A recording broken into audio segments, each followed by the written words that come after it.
Hey friends, if you wish to enable or disable extensions in the Microsoft Edge browser, then please watch this video. I will guide you through the process.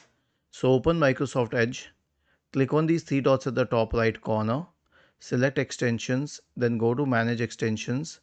Okay, and then if you wish to add an extension, click on get extensions for Microsoft Edge, then search the extension or kind of extensions you want. For example, I want a VPN extension, so I'll search for VPN and then I'll click on get and then I'll add the VPN extension. Okay,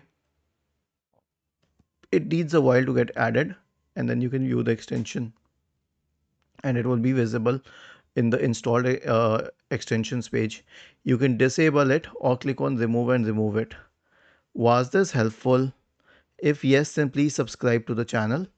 If not, then let us know in the comment section of the video on how we could help you further.